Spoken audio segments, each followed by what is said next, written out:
ആൾക്കാരെ കണ്ടപ്പോൾ പറഞ്ഞു, അശ്വതിയമ്മ അവിടെ ആരാണ്ട് ചത്ത് കിടക്കുന്നെന്ന് പറഞ്ഞു. അപ്പൊ അവര് പറഞ്ഞു, നീ ഇത് കണ്ടതാരോടും പറയണ്ടെന്ന് പറഞ്ഞു. ഈ പുള്ളിക്കാര് പറഞ്ഞു. ഇത് കഴിച്ച ഇവിടെ വന്ന് രാത്രി വന്നിട്ട് ഇവനെ തല്ലാറുണ്ട്, തല്ലി ബോധം കെട്ട് പോകുന്നൊക്കെ പറഞ്ഞു കേട്ടിട്ടുണ്ട് ഞാൻ. അസ്സലാമലൈക്കും. ആലപ്പുഴയിൽ അമ്മയുടെ കാമുകനെ മകൻ ഷോക്കടിപ്പിച്ചു കൊന്നു. ഈ 2025 വലിയ അത്ഭുതമൊന്നും തോന്നുന്നില്ല. കാരണം എന്ന് വെച്ച് കഴിഞ്ഞാൽ ഈ 2025 തുടങ്ങിയതിന് ശേഷം ഓരോ ദിവസവും ഒരു 2 കൊലപാതകമെങ്കിലും നടക്കുന്നുണ്ട്. അതായത് ഈ രീതിയിൽ കഴുത്തറുത്ത് കൊല്ലുക, കിണറ്റിലിട്ട് കൊല്ലുക, അന്ന് വേണ്ട അങ്ങനെ 2 കൊലപാതകം ഡെയിലി നടക്കുന്നുണ്ട്. നമ്മുടെ ഈ 2025 സ്റ്റാർട്ട് ചെയ്തിട്ട് 2 മാസത്തിനകം മരണപ്പെട്ട ഇയാളുമായിട്ട് ആളുമായിട്ട് ഈ അമ്മ റിലേഷൻഷിപ്പിലായിരുന്നു, മുൻപേ തന്നെ റിലേഷൻഷിപ്പിലായിരുന്നു. ഇതിൽ നിന്നൊക്കെ പിന്തിരിപ്പിക്കാൻ വേണ്ടിയിട്ട് എല്ലാവരും ഒരുപാട് ശ്രമിച്ചതാണ്. ഏതൊരു മകനാണ് ഇത് സഹിക്കാൻ കഴിയുക? ഈ ഒരു മനുഷ്യന് ഒരു മക്കൾക്കും അമ്മയുടെ ഒരു അവിഹിതം കണ്ടാല് സഹിക്കാൻ കഴിയില്ല. ഏതൊരു മകനും ചെയ്യുന്ന പ്രവൃത്തി ഈ മകനും ചെയ്തിട്ടുള്ളൂ എന്ന എനിക്ക് എന്റെ ഒരു അഭിപ്രായത്തിൽ അതുപോലെ തന്നെയാണ്. നമ്മളായാലും സഹിക്കുമോ? ഒരിക്കലും നമുക്ക് ചിന്തിക്കാൻ പോലും കഴിയാത്ത കാര്യമാണ്. അപ്പോ എന്തായാലും ആ കിരൺ എന്നാണ് ആ പയ്യന്റെ പേര്. എന്തായാലും കെണി വെച്ചിട്ട് അയാളെ കൊല്ലുകയും ചെയ്തു. ആലപ്പുഴ വാടക്കലിൽ അമ്മയുടെ ആൺസുഹൃത്തിനെ മകൻ ഷോക്കടിപ്പിച്ചു കൊന്നുവെന്ന് പോലീസിന്റെ കണ്ടെത്തൽ. കഴിഞ്ഞ ശനിയാഴ്ചയാണ് കല്ലുപുരയ്ക്കൽ ദിനേശന്റെ മൃതദേഹം ഒഴിഞ്ഞ പറമ്പിൽ കണ്ടെത്തിയത്. തുടർന്ന് പോലീസ് നടത്തിയ അന്വേഷണത്തിൽ അയൽവാസി കൂടിയായ കിരണാണ് പ്രതിയെന്ന് വ്യക്തമായി. ഇന്ന് രാവിലെ ഇന്നലെ രാത്രി മൊത്തം അച്ഛൻ്റെ അടക്ക് കഴിഞ്ഞ് കഴിഞ്ഞപ്പോൾ തൊട്ട് പോലീസുകാർ ഇവിടെ ഉണ്ടായിരുന്നു. നമ്മളോട്, എൻ്റെ ഹസ്ബൻഡിനോടും അനിയനോടും എല്ലാവരോടും സംസാരിച്ച് എല്ലാ ചോദ്യങ്ങളും ചോദിക്കുന്നുണ്ട്. പിന്നെ രാത്രി 8-9 മണിയോടെ അവർ ഇവിടുന്ന് പോയി കഴിഞ്ഞ് പിന്നെ ഇന്ന് രാവിലെ ഒരു 9 മണിയോടെ തന്നെ എല്ലാവരും വന്ന് പിന്നെ വന്നതിൻ്റെ ആളിൻ്റെ എണ്ണം കൂടി വരുമായിരുന്നു. അതന്വേഷിച്ചു. ശത്രുത വെച്ചാൽ ഒരു കാര്യം മാത്രം അറിയാം, കാരണം നമ്മളത് കണ്ടിട്ടില്ല, കേട്ട കാര്യം മാത്രമേ അറിയത്തുള്ളൂ. അച്ഛൻ അവിടുത്തെ ചെറുക്കൻ്റെ അമ്മയായിട്ട് എന്തോ ഒരു ബന്ധമുണ്ടെന്ന് പറഞ്ഞിട്ടുണ്ട്. അപ്പം അതിന്റെ അപ്പുറത്തെ വീട്ടിൽ അമ്മ പറഞ്ഞു.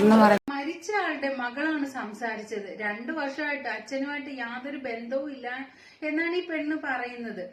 ശരിക്കും അവര് പറയുന്നുണ്ട്, തൊട്ടടുത്ത വീട്ടിൽ ആ സ്ത്രീയുമായിട്ട് ഈ അച്ഛന് ബന്ധം ഉണ്ടായിരുന്നെന്ന് ഇവർക്ക് എല്ലാവർക്കും മുന്നേ അറിയാമായിരുന്നു. അന്ന് കുറെ പ്രശ്നങ്ങളൊക്കെ നടന്നിട്ടുള്ളതുമാണ്. ഈ ശരിക്കും അച്ഛൻ മരിച്ചതിൽ ഇവർക്ക് ആർക്കും ഒരു വിഷമവും തോന്നുന്നില്ല കണ്ടിട്ട്. എങ്ങനെ വിഷമം ഉണ്ടാവും? കാരണം ഈ ഒരു പ്രവൃത്തിയല്ലേ ചെയ്തുകൊണ്ടിരിക്കുന്നത്. സ്വന്തം വീട്ടുകാരെ പോലും നോക്കാതെ ഇങ്ങനൊക്കെ ചുറ്റുകിടക്കുന്നവർ മരിച്ചു കഴിഞ്ഞാൽ പോലും വീട്ടുകാർക്ക് യാതൊരു ഇതും വരുത്തില്ല. അതൊക്കെ സ്വാഭാവികം തന്നെയാണ്. 6 മാസത്തിൽ കൂടുതലായി കാണും, ഞാൻ ഓർക്കുന്നില്ല കറക്റ്റായിട്ട്. അച്ഛനവിടെ ചെന്നിട്ട് ഇവർ തല്ലി ഒത്തിരി അടിച്ച് ബോധമില്ലാതെ കിടന്നു എന്നൊക്കെ പറഞ്ഞപ്പം പിറ്റേ ദിവസം കുഞ്ഞോളമ്മ എന്ന പേര് കിഴക്ക് വശത്ത് താമസിക്കുന്നത് ആ അമ്മ വന്ന ഞങ്ങളോട് ഇതൊക്കെ പറയുന്നത്. കാരണം അച്ഛനും ഞങ്ങളും കൂടെ 2 വർഷമായി പിരിഞ്ഞ് താമസിക്കുന്നത്. അപ്പം നമ്മൾ അതുകൊണ്ട് അതിന് വലിയ ബോധമായിട്ടൊന്നും നിന്നില്ല. കാരണം അതിനെക്കുറിച്ച് നമ്മൾ പിന്നെ ചോദിക്കാൻ നിന്നില്ല. എന്ത് സംഭവിച്ചു, എന്തിനാ അടിച്ച ഒന്നും നമ്മൾ ചോദിക്കാൻ നിന്നില്ല. അങ്ങനത്തെ ഒരു പ്രശ്നം ഉണ്ടായിട്ടുണ്ട്. ഈ വീഡിയോയുടെ ഫുൾ കമന്റും അവനിക്ക് അനുകൂലമായിട്ടാണ്, അതായത് ഈ കിരണിന് അനുകൂലമായിട്ടാണ് എല്ലാവരും സപ്പോർട്ട് ചെയ്യുന്നത്. കാരണം ഏതൊരു മകനും ചെയ്യുന്നത് ആ കിരണും ചെയ്തിട്ടുള്ളൂ എന്നാണ് പറയുന്നത്. ശരിക്കും ഞാൻ ഈ ന്യൂസ് കണ്ടപ്പോ എനിക്കും അതാണ് തോന്നിയത്. ഒരിക്കലും ആ പയ്യന് കുറ്റം പറയാൻ പറ്റത്തില്ല. ഏത് മകനാണ് ഇതൊക്കെ കണ്ടോണ്ടിരിക്കുക? ഒരു പെണ്ണായാലും ആണായാലും നമുക്ക് ഒരിക്കലും ചിന്തിക്കാൻ പോലും കഴിയില്ല. അമ്മ എന്ന് പറയുന്നത്, നമ്മുടെ ഉമ്മ എന്ന് പറയുന്നത് നമുക്ക് എന്തോ ഒരു വേറെ രീതിയാണ്. അവര് ഒരു തെറ്റ് ചെയ്യുക എന്ന് പറയുമ്പോൾ നമുക്ക് എത്രയായാലും നമുക്കത് സഹിക്കാനും പൊറുക്കാനും ഒന്നും കഴിയില്ല.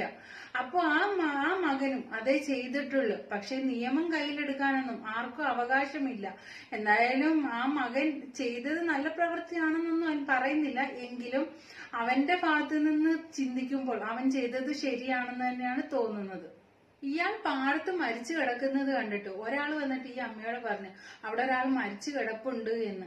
അപ്പൊ ഈ അമ്മ പറയാണ്, നിങ്ങൾ ഇതിപ്പോ ആരോടെയും പറയണ്ട എന്ന്. അത് എന്തുകൊണ്ടാണ് അവരങ്ങനെ പറഞ്ഞതെന്ന് തന്നെ നമുക്കറിയാൻ പറ്റും. മകനാണ് ഈ പ്രവൃത്തി ചെയ്തത് എന്ന് അവർക്ക് നന്നായിട്ട് അറിയാം. അതുകൊണ്ടായിരിക്കാം ആരോടെയും പറയണ്ട എന്ന് പറഞ്ഞത്. സംഭവം എന്താന്ന് വെച്ചാ, ഞങ്ങളുമായിട്ടല്ല അച്ഛൻ താമസിക്കുന്നത്. ഒരു 1-2 വർഷമായി ഞങ്ങളുമായിട്ട് അമ്മയായിട്ട് പിരിഞ്ഞാ താമസിക്കുന്നത്. അപ്പം ഞങ്ങൾ ജോലിയും കഴിഞ്ഞ് ശനിയാഴ്ച വൈകിട്ട് വന്നു കഴിഞ്ഞപ്പം ഇതിലെ കൂടെ റോഡിൽ കൂടെ ഒത്തിരി ആൾക്കാർ പോകുന്നുണ്ട്. അപ്പം എൻ്റെ മാമൻ്റെ ഇളയ മോനാണ് ആദ്യമായിട്ട് കാണുന്നത്.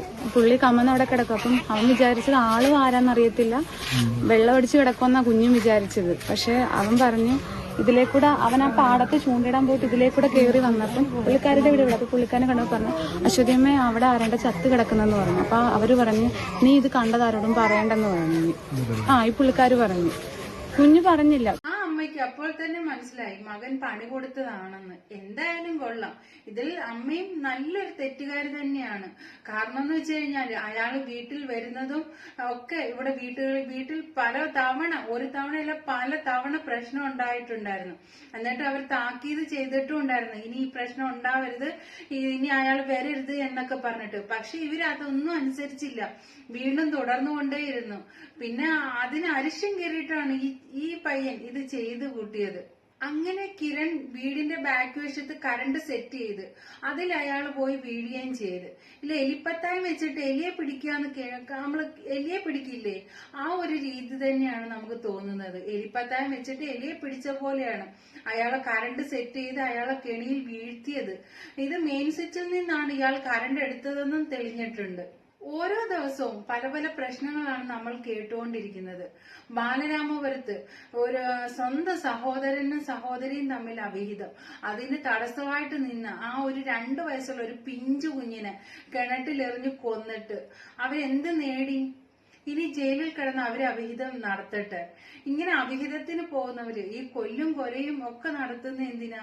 പോകുന്നവരങ്ങ് പൊയ്ക്കൂടെ? ഈ പിഞ്ചു കുഞ്ഞിനെയൊക്കെ കൊന്നിട്ട് അവർക്കൊക്കെ എന്ത് നേടി അവള്? അന്ന് തന്നെ വൈകിട്ട് 4 മണിയായപ്പോ പിന്നെയും ചൂണ്ടയിടാൻ പോയിട്ട് വന്നപ്പോഴും പുള്ളി അവിടെ തന്നെ കിടക്കുന്നു. അങ്ങനെ കുഞ്ഞ് അവിടെ എന്റെ അപ്പച്ചിയൊക്കെ അവിടെ നിന്ന് ജോലിയും കഴിഞ്ഞ് വരും. അപ്പൊ അവരും എല്ലാവരും പറഞ്ഞപ്പോ അവര് വീട്ടിൽ പോലും വരാതെ ആ വഴി അങ്ങ് കയറിപ്പോയി നോക്കിയപ്പോ ഇവിടെ ഒത്തിരി ആളായി. അപ്പോഴും എന്റെ അനിയനൊക്കെ വന്നപ്പോഴും നമുക്ക് എന്നിട്ട് അച്ഛനാണെന്നുള്ളൊരു ചിന്ത വരുന്നില്ല. പിന്നെ അത് കഴിഞ്ഞ് പോലീസുകാരും എല്ലാരും വന്ന് ബോഡി നോക്കിയപ്പോ അച്ഛനാണെന്ന് കൺഫേം ആയത്. നേരെ അവര് കൊണ്ടുപോയതിന്റെ പുറകെ നമ്മൾ ഹോസ്പിറ്റലിൽ പോകുമായിരുന്നു. നമുക്കറിയത്തില്ല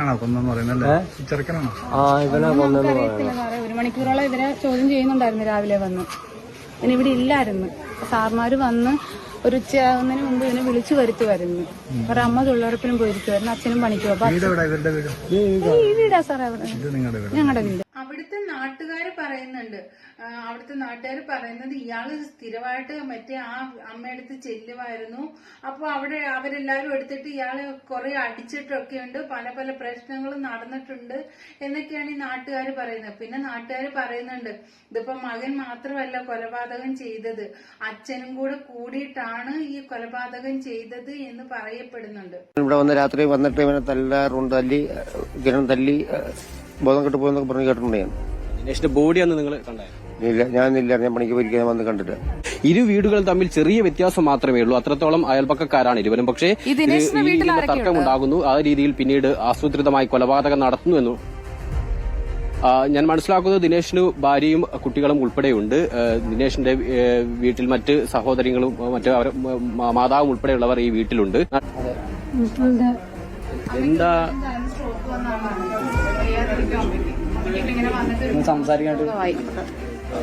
ദിനേശിന്റെ കുടുംബമാണ് നമ്മളോട് പ്രതികരിച്ചത്. ഇത്രയും വളർന്ന മക്കളൊക്കെയുള്ള അമ്മമാർ ഈ രീതിയിലൊക്കെ പോകുന്നത് കണ്ടാൽ ഏത് മക്കളാ സഹിക്കുക? ഒരിക്കലും ആർക്കും പൊറുക്കാനും സഹിക്കാനും ഒന്നും കഴിയാത്ത കാര്യങ്ങളാണ് ഇതൊക്കെ.